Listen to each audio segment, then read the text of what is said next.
आज की इस वीडियो में हम आपको क्रिसमस की हकीकत के बारे में तफसील से बताएंगे। वीडियो बहुत ही दिलचस्प और मालूमाती होने वाली है, इसलिए इसे आखिर तक लाजमन देखें। तो चलिए वीडियो शुरू करते हैं।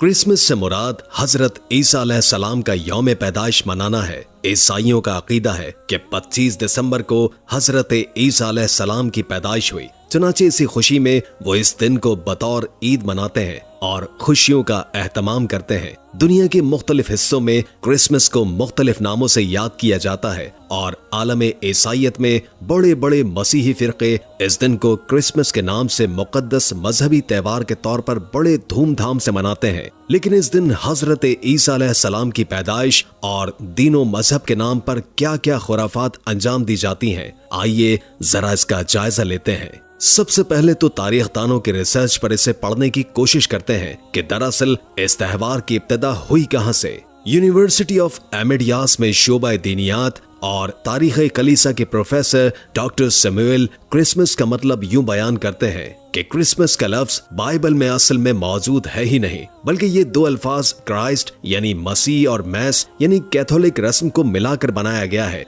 जिसका मतलब यह है कि ऐसी कैथोलिक रस्म जो कि 25 दिसंबर की रात को मसीह की विलादत के दिन की याद में मनाई जाती है। हैरत की बात यह है कि अहदनामा जदीद में मसीह की विलादत को हर साल बहैसियत त्योहार मनाने का इशारा तक मौजूद नहीं है। इंजील में मसीह की विलादत का तस्करा इंतहाई मुख्तसर है और गिनती की चंद आयात पर मुश्तमिल है, जिससे पैदाइश की असल तारीख मालूम करना मुमकिन ही नहीं है। प्रोफेसर हर्बर्ट डब्ल्यू आर्मस्ट्रांग इसके मुतालिक लिखते हैं कि लफ्ज क्रिसमस का मतलब मसीही की रस्म है और ये त्योहार इंतहाई गैर ईसाई मशरिकों के जरिए रोमन कैथोलिक चर्च के अंदर रहा है। लोगों ने इसे कहां से लिया किसी को मालूम नहीं, जिसका मतलब है कि इसे खुद से खड़ा हुआ है। ये अहदनामा जदीद में मौजूद नहीं, बाइबल से नहीं और न ही मुस्तनद हवारियों से साबित है जो कि ईसा अलैहिस्सलाम के पैरोकार थे, बल्कि ये त्योहार 4वीं सदी ईस्वी में बुत परस्त रोमन कौम की तरफ से रोमन कैथोलिक चर्च में आया और ये बाकी बुत परस्त कौमों से ली गई बिद्दत है। सिर्फ यही नहीं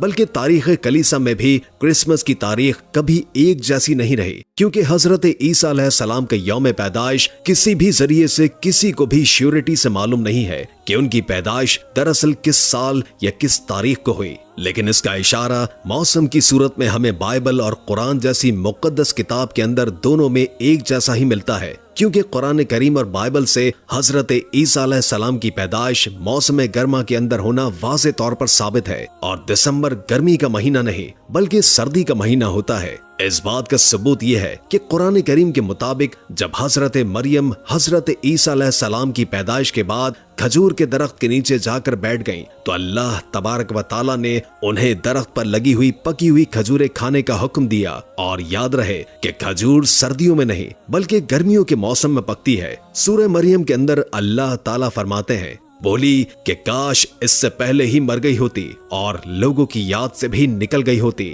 फिर इसे इसके नीचे से पुकारा कि गम न कर, तेरे रब ने तेरे नीचे से एक चश्मा पैदा कर दिया है और तू खजूर के तने को पकड़कर अपनी तरफ हिला, तुझ पर पकी ताजा खजूरें गिरेंगी, बस खा और पी और आंख ठंडी कर। फिर अगर तू कोई मर्द देखे तो कह दे, मैंने रहमान के लिए रोजे की नजर मानी है, सो आज मैं किसी इंसान से बात नहीं करूंगी। कुरान करीम के अलावा ईसाइयों की किताब बाइबल से भी ये साबित है कि हजरत ईसा अलैहिस्सलाम की पैदाइश मुबारक या तो गर्मी के मौसम में हुई या फिर बहार में, क्योंकि बाइबल में दर्ज पैदाइश हजरत ईसा अलैहिस्सलाम के मुताबिक जिस दिन हजरत ईसा अलैहिस्सलाम पैदा हुए उस रात कुछ गडरिये इर्द गिर्द अपनी भेड़ बकरियां चरा रहे थे। एनसाइक्लोपीडिया अमेरिकाना में क्रिसमस के मौजू पर लिखे गए एक आर्टिकल के अंदर इस अकीदे को इस तरह एक्सपोज किया गया है कि बहुत से मजहबी माहिरीन के मुताबिक चर्च की इब्तदाई कुछ सदियों में क्रिसमस मनाने का कोई तस्वुर नहीं था। लोग हजरत ईसा अलैहिस्सलाम की पैदाइश की याद में 4वीं सदी ईस्वी के अंदर इस त्योहार को मनाना शुरू हुए और 5वीं सदी ईस्वी के अंदर मगरिबी कलीसा ने इस त्योहार को इस दिन मनाने का हुक्म दिया, जिस दिन पुराने अहले रोम के लोग यानी बुत परस्त लोग अपने सूरज देवता का जन्मदिन मनाते हैं, जो कि होता था 25 दिसंबर को, जबकि असल में मसीही की यौम पैदाइश का किसी को मालूम ही नहीं था।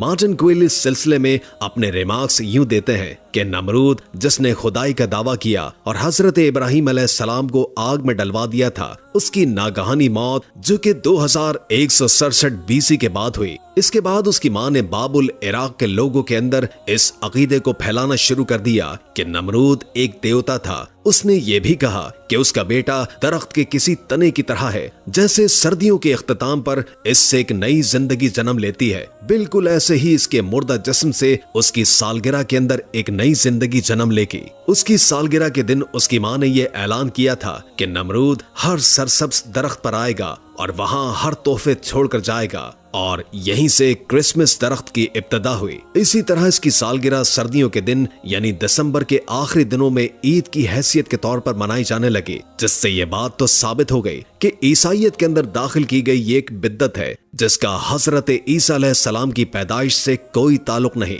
यहाँ तक कि बाइबल में भी मुशरिकों के मेले, ईदों और त्योहारों के अंदर शिरकत करने से मना किया गया है। फरमाने बारी ताला है कि ए इस्राएल के घराने, वो कलाम जो खुदावंद तुमसे करता है सुनो। खुदावंद यूं फरमाता है कि तुम दीगर अक़वाम की रविश इख्तियार न करो। फिर इरशाद होता है कि बेदात करने वाले खुदा के वारिस न होंगे। फिर फरमाया कि तुम में झूठे उस्ताद होंगे जो कि छुपकर हलाक करने वाली बिद्दतें निकालेंगे और अपने आप को जल्द हलाकत में डाल लेंगे। अब जरा ये भी जान लेते हैं कि अब मुसलमानों के तौर पर हमें ये सब मान लेने में या किसी को विश करने में कितना बड़ा कुफ्र और शिर्क शामिल है, जिसकी संगीनी का शायद हमारे सारे मुसलमानों को भी एहसास न हो। 25 दिसंबर ईसाइयों की ईद का दिन है, जिसे ईसाई क्रिसमस के नाम से पुकारते हैं। ईसाई अकीदे के मुताबिक हजरत ईसा अलैहिस्सलाम 25 दिसंबर को पैदा हुए और नऊज़ बिल्लाह अल्लाह के बेटे हैं। यानी ईसाइयों के मुताबिक 25 दिसंबर को अल्लाह ताला के यहाँ बेटा पैदा हुआ है, जबकि इस्लामी तालीमात के मुताबिक ये इंतहाई गलत अकीदा है, क्योंकि किसी को अल्लाह का बेटा कहने से कुफ्र और शिर्क लाजमी हो जाता है। ये कितना संगीन इल्जाम है कि अल्लाह ताला ने कुरान के अंदर इस बारे में खुद फरमाया है, जिसका मफहूम ये है कि अगर जमीन, पहाड़, सूरज और चांद सितारों के अंदर जज्बात होते तो वो ये सब सुनकर हैबत से फट जाते कि उन्होंने रहमान के लिए बेटा तजवीज कर दिया। जब हम लाशऊरी तौर पर किसी को क्रिसमस की मुबारकबाद देते हैं तो हम इस बात से इत्तफाक कर रहे होते हैं कि हाँ, अल्लाह ने बेटा जना है, नऊज़ बिल्लाह। क्योंकि ईसाइयों के अकीदे के मुताबिक ईसा अलैहिस्सलाम अल्लाह के बेटे हैं, बिल्कुल ऐसे ही जैसे यहूदी उज़ैर अलैहिस्सलाम को अल्लाह का बेटा मानते हैं। मुशरिकीन अरब फरिश्तों को अल्लाह की बेटियां मानते थे और हिंदू करोड़ों की तादाद में मखलूक को खुदा मानते थे, जबकि अल्लाह पाक कुरान पाक के अंदर वाज़े तौर पर यह फरमाते हैं कि कह दीजिए कि अल्लाह एक है, अल्लाह बेनियाज है, उसकी ना तो कोई औलाद है और न वो किसी से पैदा हुआ और न ही उसका कोई हमसर है। इसके अलावा रसूल अल्लाह सल्लल्लाहु अलैहि वसल्लम ने फरमाया कि जो शख्स जिस कौम की मुशाबिहत इख्तियार करेगा वो उन्हीं में से है। अगर क्रिसमस जैसे त्योहार में कुफ्र और शिर्क शामिल न होता तो किसी मसीही, यहूदी या किसी और मजहब के मानने वाले शख्स को इस त्योहार की मुबारकबाद देने में शामिल होने में कोई मसला नहीं था, आपस में भाईचारे और मोहब्बत को बढ़ाने के लिए। लेकिन इसमें भी कोई ऐसा काम न हो जिससे दीन में सख्ती से मना किया गया है, मसलन डांस, शराब या म्यूजिक वगैरह। वरना कुफ्फार की ईद पर उन्हें मुबारकबाद पेश करना बिल्कुल ऐसे ही है जैसे किसी को सलीब के आगे सजदा करने पर मुबारकबाद पेश करना। 25 दिसंबर को मैरी क्रिसमस या हैप्पी क्रिसमस कहकर एक दूसरे को मुबारकबाद देना शिर्क है और अपने मुसलमान बहन भाइयों और दोस्तों को शिर्क वाली लानत से बचाएं। आम रूटीन में अगर आप देखें तो लोग हंसी मजाक के अंदर या तंज के तौर पर ये अल्फाज एक दूसरे को कहते रहते हैं कि जिसमें आपके दोस्त, दुश्मन, रिश्तेदार या घर वाले सभी शामिल हैं। उस वक्त तो ऐसे अल्फाज मुंह से निकाल कर एक दूसरे को हंसा रहे होते हैं, लेकिन एक बात क्लियर कर दें कि मजाक ही मजाक के अंदर वो दरअसल हकीकी तौर पर इस तरह से कुफ्र कर रहे हैं कि अल्लाह की जात के साथ किसी को शरीक ठहरा रहे हैं। और याद रखें कि क़यामत के दिन अगर अल्लाह ने चाहा तो हर गुनाह माफ हो जाएगा, मगर शिर्क की कोई माफी नहीं है। अल्लाह हम सबको ईमान की रोशनी में लाए और हमारा खात्मा बिल ईमान करे, आमीन। वीडियो के आखिर में एक बार दुरूद शरीफ पढ़ना मत भूलिएगा। उम्मीद है कि आज की ये वीडियो आपको काफी मालूमाती लगी होगी और इससे बहुत कुछ जानने को मिला होगा। अगर वीडियो अच्छी लगे तो लाइक करके हमारे चैनल को सब्सक्राइब कर दें और कमेंट बॉक्स में कमेंट करके अपनी आरा से भी आगाह कीजिए और बेल आइकॉन को क्लिक कर दें ताकि हमारी नई आने वाली वीडियोस का आपको पता चलता रहे। अगर जिंदगी रही तो एक और वीडियो के साथ इंशाअल्लाह हाजिर होंगे। अभी हमें इजाजत दीजिए। अल्लाह हाफिज।